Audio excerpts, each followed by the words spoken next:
Well, hello, everybody, and thank you for joining us for another Roadside Live again today. Today, we have a special guest with us. We love having people come and join our live events and talking about their expertise, and we know that we're getting such good feedback from our audience because they love the interaction, the new perspective, and the education that is being provided, and you guys are going to be so excited about today. Today is a subject that is kind of near and dear to Roadside's hearts, and that's really how practices can do some of their own work, how they can help themselves. And Jennifer's our special guest today, and I'm going to let her kind of introduce herself and her level of experience, but she has what I'm going to say the real world experience on helping a team be successful, and we're going to walk through what that looks like and what our teams and our practices can implement. So first, thank you for joining us today, Jennifer. And do you want to just kind of tell everyone what you do, who you're with, and how come you love talking about the subject? Thank you, Angela. I would love to. My name is Jennifer Henshin, and I am the founder of Empowered Dental Consulting and the creator of the Purpose Driven Practice. I work with dentists to increase profitability and to create their all-star team. And this is something that I am incredibly passionate about. I have over 20 years of experience in the dental field. I have been in the shoes of many of these office managers and have been there right in the trenches of helping dentists work through, some of the things in their practice to help them move forward towards success. So being able to, help dentists in this way is really what fuels me. And I'm so excited to be here today. That's awesome. So you have 20 years dental experience, similar to myself. So did you also start as a kindergartner in the dental office? I did. Yes, Yeah, me too. I did. Although, all joking aside, my first job was when I was 12 years old, and I don't count that into my 20 years of experience. But my mom was an office manager in a dental practice, and this was in the days of paper charts and film X-rays and all that fun stuff. So I started young. Yeah, that is for sure. You almost were an elementary school employee. I always joke that I was, but you really were. That's like sixth grade. That's pretty amazing. Yes. So what we're going to talk about today is really how an office, as we mentioned, how an office can be more successful using their team, getting everyone involved, making a more cohesive union, and then really using that as a marketing effort. So let's start with how they're going to set themselves apart. So what would you say, how to practice set themselves out apart from their competition? Because depending on their area, there may be a lot of dentists in a 2-block radius around their practice. So what would you say a practice can do to be a little different? Yeah, thank you. Generally speaking, Angela, every office does things just a little bit differently, right? I mean, you know this, you've been in practices, as have myself throughout our careers in dentistry. And I know that through my various roles and now even with my clients, there aren't any two practices that are doing things exactly the same. So, you might have one office that offers a particular specialty, another one that has all of the latest technology, the bells and the whistles, and maybe another one has, extended access. They work, evenings and weekends to accommodate those patients. But, those are all fine and good.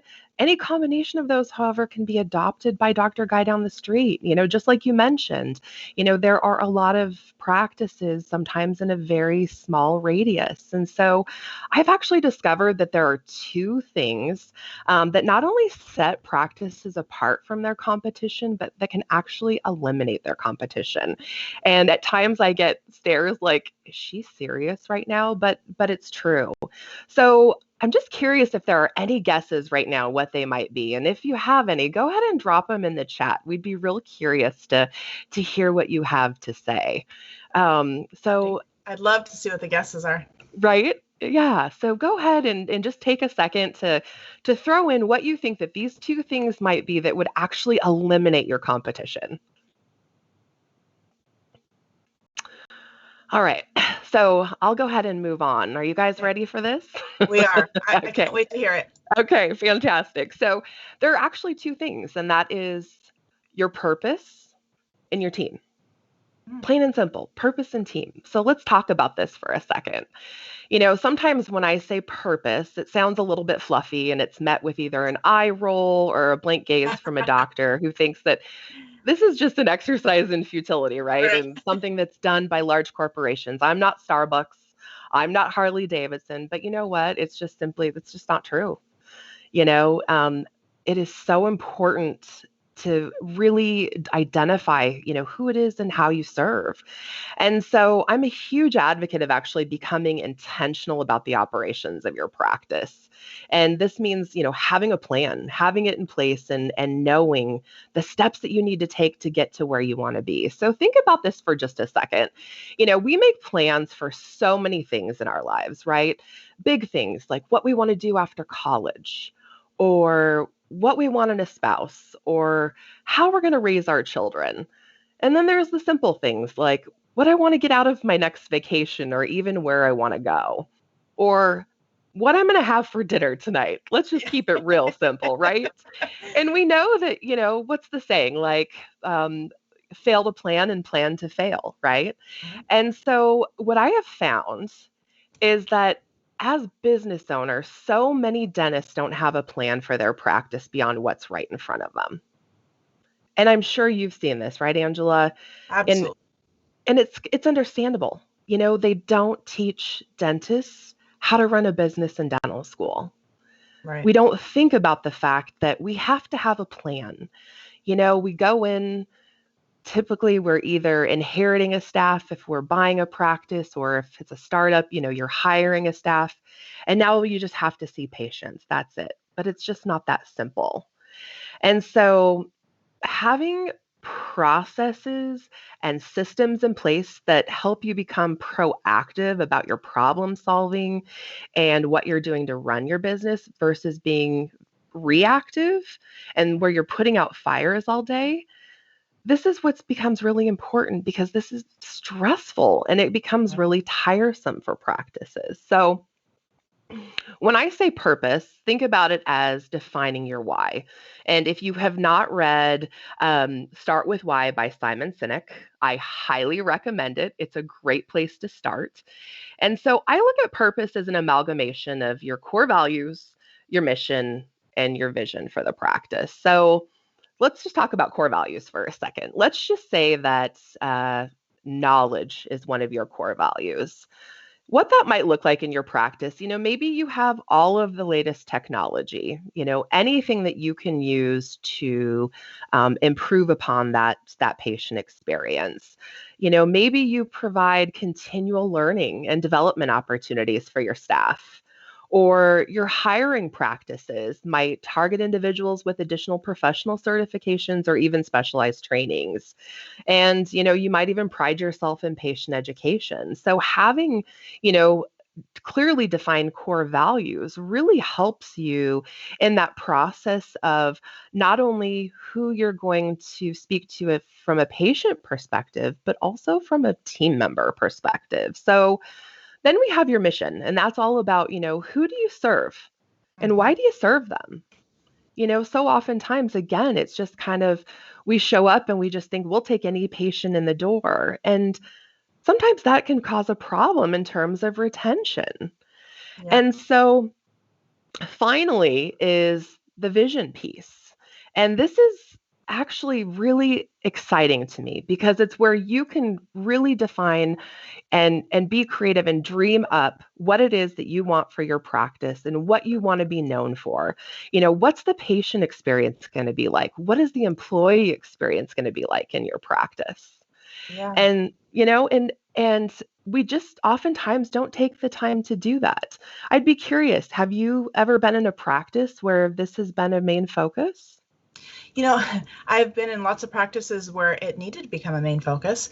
So many of them I Yeah. think, run on autopilot and they are more reactive. They get through their day and then they, hope to be serving patients to the best of their ability, but without giving it the planning and the thought, it's easy to get caught up in doing what you do as a routine. It becomes so routine to the providers. I think they forget that it's not routine to the patients. I think that's, Absolutely. we do, let's say we're sitting chairside and we're doing clinical, we may be doing a million fillings all day, in a week or in a day. But the patient, that might be the first one they've had in 5 years. And so Yes. for them, it's Yes. traumatic. It's a scary thing. It's not as routine as the offices is for the providers. And so just Absolutely. remembering that. Before we move on with a question about the patient experience, which I want you to talk about, I'll tell you what some of their guesses were on Facebook. So Oh, some of their yes. guesses on how they were going to set themselves out was being yourself, consistency, being authentic, and my favorite, fresh cookies. Okay, so pre-COVID, that is the best answer. Whoever Yes. gets fresh cookies, you win, because Yes. I don't think you're allowed to at the moment, but hopefully we'll get back to that and absolutely bribe your patients. I'm all Yes, for that one. So I love whoever 100%. answered that. And sugar is job security all the way, right? Exactly. Right. But The amazing thing about this, Angela, is that, we talked about the things that Dr. Guy down the street can replicate, right? They too can have all of the latest technology. They too can extend their hours, but I have yet to come across any office that is able to duplicate what another office has created in terms of their purpose, their mission, their vision, and their values. And so the key to this is that once you've established these, be sure to communicate it often, whether that's verbally or through your actions. And not only does that attract your patients and employees, but it fosters loyalty. And, according to Quantum Surveys, actually, they had done a survey that produced results that said that not only are purpose driven organizations over 20% more profitable, they also grow 3 times faster and they have higher employee and customer satisfaction. To me, that's a win. That yeah, is an absolute win. So, when you clearly identify and define your purpose, you're creating this guidepost that now acts as a measure for all of the decisions that you're making in your practice, and that includes hiring. And so, this is actually a perfect segue into the second part of this, which was the team component. So, we talked about purpose. Now we want to talk about team for a second. As well as I do that particularly now in the time of COVID, hiring is a challenge these right. days. And we already have a shortage of dental assistants and dental hygienists. And I have doctors who are pulling their hair out because they just can't find the right team members. But if Right. we are showing up in that purposeful way, we're going to be attracting those team members. And instead of hiring out of desperation, we're now hiring in alignment with who we are.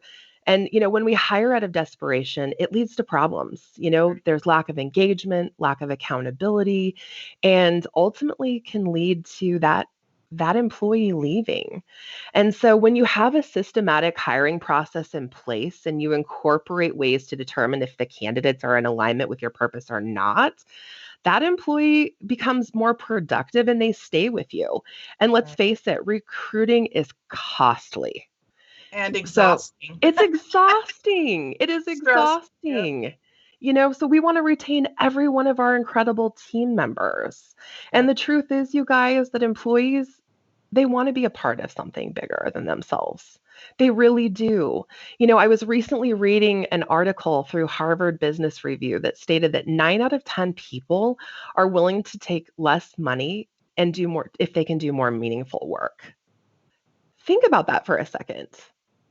When in your own career have you taken a job because, I mean, I'll admit I have, because, it was going to offer what you needed from a financial perspective, but it certainly didn't fill me up, Right. and so now here I am today. I have found something that, you know, aligns with who I am, who I want to serve, and how I want to serve them. So hiring the right people for your team and nurturing them is so important. And these are the people that are going to help you move your practice forward toward achieving your goals and ultimately realizing the vision that you've created. So, I would say that the key takeaway from this is, becoming crystal clear on who you are, who you serve and how you serve them, and then hiring a team in alignment with those principles, because that creates a culture, and it's that culture that patients are attracted to and want to be a part of. Yeah, I absolutely agree. There was a time in my work history where I also accepted a job that was, let's just say they really threw money at their team, Yeah. but the ethics of the company were something that didn't make you feel good at the end of the day. Yes. And I didn't end up staying very long. It was a pretty Mhm. short tenure because it really wasn't worth the financial gain. It just, Yep. you're right. Being part of something, standing behind the doctor, standing behind the practice, feeling good at the end of the day about what you accomplished, that culture can do more for your patients and for your team than any technology or even the Yeah. money that they're getting. It really does. They want to do something that they enjoy, that makes, you're at work so much of your life, so you need to be able to have some peace 100%. and some enjoyment from it. So I know Yep. we don't have a lot of time left, but I do want to just talk a little bit about how that translates into the patient experience and how that patient experience relates to marketing, because we talk about this a lot in a lot of our education. We have an entire webinar on building teams around the patient experience that, our kind of tagline is everything you do is marketing. So I want to hear your perspective on how do you teach or coach your offices how that patient experience markets them? This is a great question, and I actually refer to this as experiential marketing. If you think of for a second about your own experience as a customer, what influences your decision to go or buy from a particular place versus somewhere else, right? And so this is no different for your patients. And so when you think about it, you might actually be surprised at the reasons you come up with, because many of the qualifiers, are identified by our subconscious, which influences how we feel about an experience. So as you mentioned, everything is marketing in a practice. In fact, Dr. Fred Joyle, the founder of 1-800-Dentist, wrote a book about this. And so, when we think from a perspective of a new patient, the experience literally begins the second that that person comes in contact with your practice. And I'm not just talking about their first visit in your office. Right. I'm talking about, it starts way before that. And so look up online. Exactly. It's what they see you doing in the community, how you show up on social media or through your website, your online reviews, or even what they're told about your practice from a friend or family member. Right. So, there are other things that may influence their decision to try out, things like the services you offer, accessibility and location. And this is kind of, in my mind, a pre-screen, if you will. But if that person likes what they see and hear, they're actually going to pick up the phone. If they think, gosh, I think my needs could actually be met by, this practice, I think I'll give them a call. And you guys, this is the golden opportunity right here to convert them into a patient, which means it's vitally important to provide phone skills training to anyone that might be answering your phone. So let's say that a person, schedules, and now that they're a patient in your practice, from the moment they pull into your parking lot, they start their assessment of you and your practice. Literally, the minute they pull into your parking lot. Yep. And so now is your opportunity to really impress them. Patients don't have a means of evaluating the quality of dentistry that's being provided. They don't know if there's a void in that occlusal composite you just placed or an open margin on the crown you seated on that molar. But what they do know is whether or not you provide painless dentistry, how they're treated by your team, how you go about fixing your mistakes, and even how clean your facility is, right? I mean, some of just the simplest things that we wouldn't even think about. So what it boils down to really is whether or not these patients' needs are being met. So, as I mentioned earlier, I'm a huge advocate of being intentional about running your business, and that applies here as well. Define what you want the patient experience to be like in your practice, and then make a plan on how you're going to execute that, including having the right systems and processes in place to carry that out. So, being intentional about not just meeting, but exceeding those patient expectations. And then by doing this, you'll create raving fans that Right. can't stop talking about you, right? They're going to tell their friends, they're going to tell their family. And just as before, internal marketing is still one of the best ways to get new patients in your practice. Right. Absolutely. And I think that is such a good point, is that those phone skills training, reminding the team that every interaction they have with any potential new patient is marketing of their practice, because it does have to do with your reputation and the way that you're perceived. And I know there's a lot of practices out there that would love some more hands-on assistance. And so do you have any type of I know you said you'd be willing to offer some advice for some practices or some consultation as to how you might be able to support them. I would love to put your information here in the chat, and have these practices that want the hands-on training. We can help drive traffic to their practice. We can help with their online visibility. We can help their exposure, but the internal part, that's something that they need someone to be kind of hands-on with their team, providing the phone skills, providing the hands-on training, and that is your world, not ours. So I would love to refer people to you and see how you might be able to support them. So what can we do to have people reach out to you if they need your assistance? Yeah, thank you so much. I am actually so excited to have created an opportunity for anyone who is watching in on this live today and or watching the replay. So I have actually created a special invite that will be put into the chat called Roadside 45. And what this is I am offering a free 45-minute consulting call to anyone who is watching this, and it can be on any topic. So anything that you might be struggling with, any pain point that you might currently be experiencing, and no sales, no nothing, just all about you, your practice, your needs, and how I can help.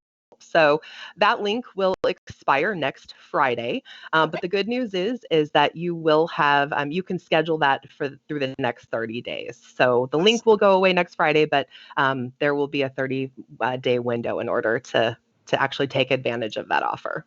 That is awesome. I know there's a lot of people who could take advantage of that. So thank you again so much for joining us. I'm sure that we'll be connecting again and bringing you on for other topics, and was absolutely amazing to have you join us today. So thank you for your time, and we will be in touch very soon, because we love getting advice from people who are working in the trenches again, who are working with the practices and giving us feedback on this is what was successful and this is how we make them really get to their goals. So thank you so much for your time today. Thank you, Angela. It was a pleasure. We'll talk to you soon. All right. Bye-bye.